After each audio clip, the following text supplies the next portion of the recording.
Hi, everyone. Judge Andrew Napolitano here for Judging Freedom. Today is Monday, September 15th, 2025. Max Blumenthal is here with a report of his latest investigations on the events leading up to the murder of Charlie Kirk. Max, you've been doing unbelievable investigative reporting. What have you learned?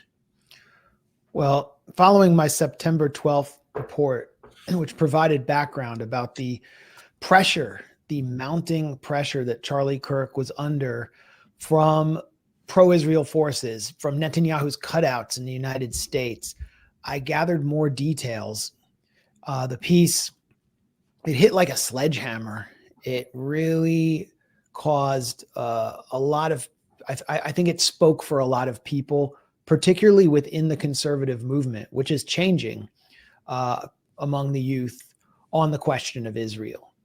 And more people started coming out, and more people started talking, and people were talking to me. And these were people who had knowledge of a tumultuous, stormy meeting held in the Hamptons during the first week of August, convened, according to multiple sources, with knowledge of this meeting, intimate knowledge of this meeting, by the billionaire ultra-Zionist financier Bill Ackman, who was close to Netanyahu and his kind of network in the United States. Charlie Kirk was summoned along with an array of young, sort of vapid, very avaricious conservative influencers who seemed to be sort of in Israel's back pocket to set a very pro-Israel tone for this meeting. And Charlie Kirk was, according to one source, hammered by Ackman and others for allowing Israel critics, very prominent conservative voices like Megyn Kelly, Tucker Carlson, or the anti-Zionist Jewish comedian Dave Smith to appear at his events.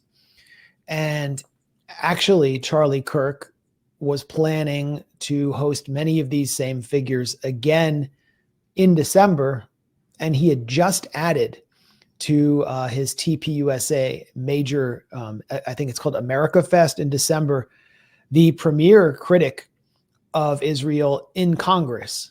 I didn't say Republican critic, I just said premier critic, because that's what she is now, Marjorie Taylor Greene, which really reflected his shifting views. And Ackman, according to multiple sources, had this meeting to basically bully Charlie Kirk into submission. Charlie Kirk walked away, according to one person, feeling like there was an attempt to blackmail him. He refused any offers of funding and also refused the offer to travel to Israel and meet with Netanyahu, which Netanyahu disclosed in the wake, the immediate wake of Netanyahu's death. He talked about this letter, but he didn't say whether Charlie Kirk refused or accepted. I've learned since that he refused. And then beyond that, he was becoming so alienated by this crowd of pro-Israel enforcers that he was moving away from the Protestant church. This is what I've been told. Candace Owens just disclosed this on her live stream. And, you know, he was a Protestant who, as a young conservative voice, and, I believe in evangelical Christian. He was a Christian nationalist by his own words. Yes. And he was pushing the idea of this Judeo-Christian alliance. And that was like music to the ears of the pro-Israel funders. But now he was starting to attend Catholic Mass with his wife, Erica, and moving in a different direction, what Candace Owens called a spiritual transformation. And the Catholics just don't have that same conceptualization of American Christian nationalism and the Judeo-Christian alliance. Correct. This has never been, I don't think it's been reported before.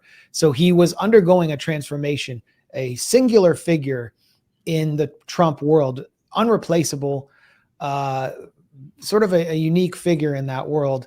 And he was moving on this question, and there really wasn't anything they could do to stop him, because you couldn't just, I'm sure there would have been an attempt, and there already was, through figures like Ben Shapiro and Mark Levin at Fox News, to attack him and sort of suggest maybe he should be removed. But you can't really just remove someone like that who's built this entire gigantic infrastructure around himself. So we really don't know where things would have gone. But these two stories together, I think, paint a picture of it's a wider history of where the conservative movement itself is going, and the kind of the astroturfing from pro-Israel one percenters to prevent that. This will undermine Trump's support on this issue substantially. So his good buddy, the Vice President of the United States, is a Catholic convert. Candace Owens is a Catholic convert. Mrs. Kirk is a born and raised Roman Catholic. This probably terrified the Christian nationalists, the Mike Huckabee types, and their wealthy American, mainly New York Zionist financiers. Do we know from your sources what Kirk himself thought of Netanyahu? Did he feel intimidated by Netanyahu? Yes, absolutely. And I think the reason that anyone initially started talking to me was that Netanyahu came out while Charlie Kirk's body was still warm and started lying about him and trying to recast him as his best friend. Now, it's true, Charlie Kirk was, until fairly recently, certainly before October 7th, 2023, the most important Gentile asset that Israel might have had today, possibly more important than Trump, because Charlie Kirk was preaching the pro-Israel gospel to young people, and he was potentially on his way to becoming president or senator, someone very important to Israel. So he, as soon as he starts to make some noises after October 7th about Israel's misdeeds, but particularly about Israel's malign influence in Washington, and then he experienced the pressure from pro-Israel donors like Bill Ackman, Netanyahu enters the picture. And Charlie Kirk, according to a longtime friend of his who I spoke to, considered Netanyahu a disgusting bully who was a manipulator and was fundamentally dishonest. And this stands at complete odds with the picture Netanyahu has tried to paint in not just one, but I think 5 or maybe 6 tweets since Charlie Kirk was killed. And additionally, I mean, I think it's important to recognize what Netanyahu was doing. He was trying to do the same thing he did after 9/11, when the Israeli publication Ma'ariv reported in 2008 that Netanyahu said 9/11 is good for Israel. And he thought that he wanted to exploit Charlie Kirk's killing in a way that benefited Israel by pushing a narrative of religious warfare and Islamophobia inside the US. And he blamed Islam and radical Muslims and the left for killing Charlie Kirk before the suspect was even known, before anyone had even been caught. And so the truth and the reality about Charlie Kirk's relationship with Netanyahu turns Netanyahu's whole sectarian, militaristic narrative on its head. Here's Charlie Kirk in August talking to Megyn Kelly, my friend and former colleague, about the people that are attacking him. Chris, cut number 14. I think I have a bulletproof resume showing my defense of Israel, both on campus, on social media, to great, let's just say mockery and scorn at times, because I believe it. However, Megyn, you're hitting on something very potent and important. Now, let me first say, I don't want to judge an entire group, because there's been many people in the pro-Israel world that have been very sweet, very kind, very nuanced, very Charlie, you're with us, you don't have to agree all the time. However, and I will say this, the behavior by a lot, both privately and publicly, are pushing people like you and me away. My moral character is now being put into question, Megyn. Not my decisions, not like, hey, are you doing this? Is it smart or is it dumb? But no, I am a bad person if I do this. And I could go, you saw it, Megyn. It was trending on Twitter, thousands of tweets and text messages.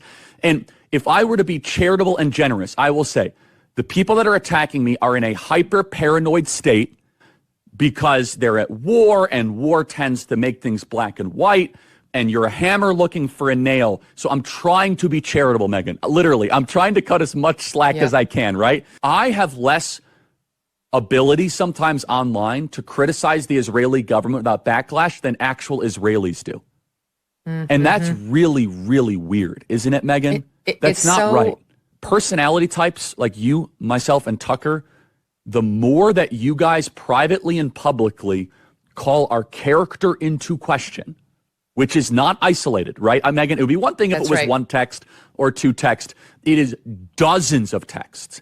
When the hostile reaction is that now Megan and Charlie are enemies, right? Boy, I'll tell you, like you're not gonna, I wouldn't say lose, but you will weaken and just basically deflate two of your strongest advocates if that continues. Read about the time that he was summoned to the Hamptons by Ackman and Company. Yeah, I believe that was August 6th when he said that. I struggled to pinpoint the precise date of the meeting, but it was right around that time because I managed to dredge up Instagram photos from some of the influencers who I confirmed to be at the meeting, especially photos by someone named Xavier de Rousseau, who I'd say very few people watching this have probably heard of. No, I never heard of him. I hadn't heard much about him before. I reached him on the phone. Like everyone else who attended this meeting that I reached, he was flustered, freaked out by my call, immediately like went silent. He was in a kind of in a state of panic. They're all nervous about being identified with this meeting. Xavier de Rousseau is a employee of PragerU, which is this conservative indoctrination outlet that focuses on youth, including young people. Like this is another Christian nationalist gaggle. Run by Marissa Straight, who is a Jewish Zionist who served in Israel's Unit 8200 cyber spying division. Oh, boy. And Xavier de Rousseau was sent with Israeli government money to a Gaza Humanitarian Foundation site 2 weeks after that meeting in the Hamptons, where he mocked the famine in Gaza in very disgusting fashion, said Hamas leaders are on Ozempic because they're getting so fat off all the food they're getting. And that's his role. That's the role of many of the other influencers who are sent there. And kind of like, that's what Charlie Kirk was surrounded by there, along with Bill Ackman, who apparently organized this entire thing, who has been just since October 7th, strong-arming his way through institutions across this country to bully them into pro-Israel submission. And apparently his next target was Charlie Kirk because of what Charlie Kirk was doing at TPUSA, specifically allowing Tucker Carlson to come on stage and referring to Bill Ackman as a Jeffrey Epstein associate who was a scam artist and a charlatan who had made his money through nebulous means. And so it all kind of fits together. Why do you think Netanyahu felt the need to go on national television and expressly deny that Israel assassinated Kirk? I mean, who does that? Yeah. Why do millions of people, I mean, you see it all over social media, they think Israel had some involvement because of the way they've been conducting themselves around the world in the region. Netanyahu's not just waging a 7-front war, he's carrying out an assassination spree in broad daylight all across the region, including inside a U.S. ally. And you have this record of Charlie Kirk, which backs up everything I heard on Background, going out in public. And you can see he's anguished. He's angry. He's almost like on the verge of going crazy because he's under so much pressure from Netanyahu's cutouts in the United States. So, people are taking the reality and to another level where it's an unsubstantiated theory. I have no evidence that Israel had any role in Charlie Kirk's assassination, but they're taking it there because of what they know about Israel and its capabilities and its ruthlessness. And along with the fact that the official story just keeps collapsing and is so murky and filled with contradictions that no one knows really what to make of any of this. Did you learn from your sources if Kirk believed that President Trump was frightened of Benjamin Netanyahu.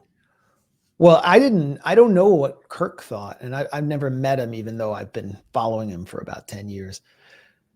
One of my sources knows people in the White House. I mean, the Trump White House is very accessible, I should say. I mean, I've gotten sources in there, like very good sources, and I can tell you some of the things that they've been saying, but this one particular source has said that, and this is something I've been hearing around Trump's circle for years. Trump was always afraid of assassination because of all the attacks that he was under, because he was always compared to Hitler and so on. Then he faces a real assassination attempt. So of course he's afraid of that. He's very afraid of Netanyahu and his capabilities. And during one of Netanyahu's many trips to Washington this year, Israeli agents placed electronic devices on Secret Service emergency response vehicles on 2 separate occasions. This is what source told me with very and did the Secret Service arrest these Israeli agents? They found the devices.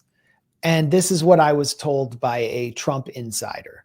So I can't call up, if I called up the Secret Service and asked them to confirm this, they just wouldn't even acknowledge it. It's not something that's going to happen.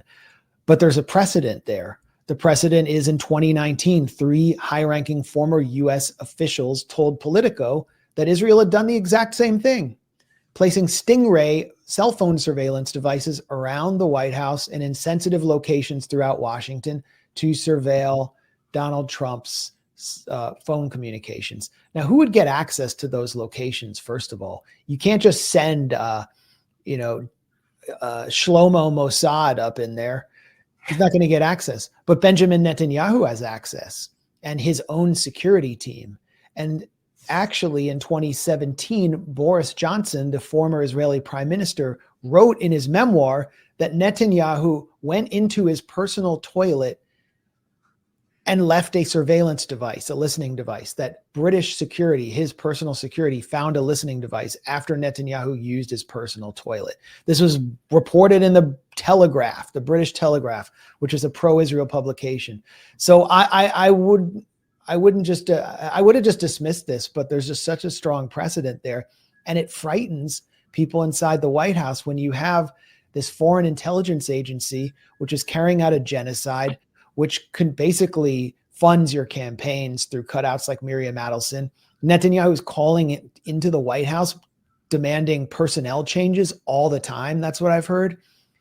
And you think you can defy them and not provide them weapons when they are in this war that they think is the most important existential war in the history of Israel? No, you can't just do that. So it stands to reason that Trump is afraid, and that's what I was told by an insider with access to Trump.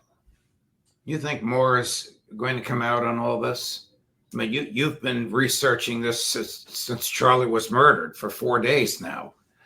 Well, it's not just, it's after I put out the first story, I just started getting more information that I never expected to have, that dovetailed with rumors that I was seeing on social media and provided detail to them.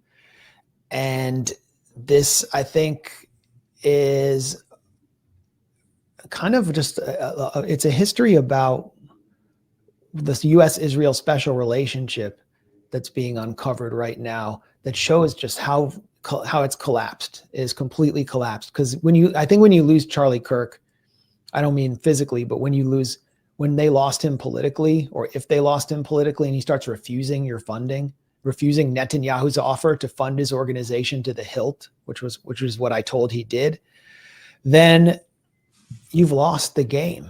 Did he refuse to fly to Israel and meet with Netanyahu? That's what I was told. And that's what Candace Owens, who is a lot closer to Charlie Kirk than me, just said on her live stream, that he rejected that offer. So Netanyahu delivered a video eulogy to Charlie Kirk and held this letter that he said he sent him, inviting him to Israel, to Jerusalem, 2 weeks before his death. Why would you do that if Charlie Kirk refused? Like, how much of a sick sociopath do you have to be? But then again, Bill Ackman, the day after Charlie Kirk was killed, took to Twitter X to declare that he had a meal this summer with Charlie Kirk and spent time with him, and he was a giant of a man. I mean, how deranged do you have to be to say that when the reality was that this was described as an intervention in which Charlie Kirk was hammered by Bill Ackman and put under all this pressure, which poured out into that Megyn Kelly interview? I mean, we're dealing with real sociopaths here. Max, you are second to none when it comes to the skullduggery you go through, your personal courage, and your understanding of all of these profound issues and interrelated factors here. I can't thank you enough. I know you're going to be doing some other things for a day or so, but if more of this comes out and you want this audience, please let us know. You have it at your disposal. Let me just say one thing that I've been hearing from a Trump administration source, like someone who's in the a Trump administration official, and I've heard this from other areas close to the Trump administration, which is that they don't really feel like they're hearing enough from the FBI. The FBI is not being transparent. And that's the way that the American people feel about this. And so the longer that goes on. Oh, transparent over what? They're not sharing information. They're not like, they want to see like video of the muzzle flash from the roof and see where the shot came from. And since that's not forthcoming, even at the highest level, the public is becoming more, I hate to say it, but conspiratorial. And this is just going to fester until we get some answers. So what we need are answers, and we need a real investigation into this. And we need a real investigation into the Ryan Ruth assassination attempt, since he was connected to Ukraine and its International Legion and was having meetings on Capitol Hill. It's very strange how that one was buried, as well as the Butler, Pennsylvania shooting. That one just kind of went away. And do the people in the White House fear that Robinson did not pull the trigger that propelled the fatal shot? I think that anyone who's not getting answers, who's in the administration, has a lot of suspicion and questions about what's going on. But let me again say, I'm totally content to believe the official story if it's proven, if it's demonstrated, if we get some evidence. But where is that? And also, and additionally, I have no evidence that Israel played any role. I'm not here saying that, but consider how the public is going to react here when we live in this digital panopticon where everything around us is filmed through active or passive surveillance. Cell phones were everywhere filming Charlie Kirk along with real cameras, and we still have missing angles. So about 2 hours ago, Dan Bongino told Fox News that they're looking for an accomplice. I don't even know who to trust. I mean, do we trust this podcaster guy? But yeah, he's a podcaster guy, but he's number 2 in the FBI. Yeah, right, I mean, he's certainly unhappy, but he's there. And Kash Patel said that there was a manifesto left by Tyler Robinson, but it has disappeared or destroyed, and they're going to try to forensically reconstruct it. Look, everything could come together by tomorrow, but right now, there isn't enough there to clearly convict a lone wolf shooter. And therefore, the public is going to develop its own theories. Thank you, Max. Thanks for all your work. Thanks for the privilege of having you break this news right here, a forum that is always available to you, even though you have your own enormous forum. My best to you and your family. Thanks a lot, Judge. Of course. Well,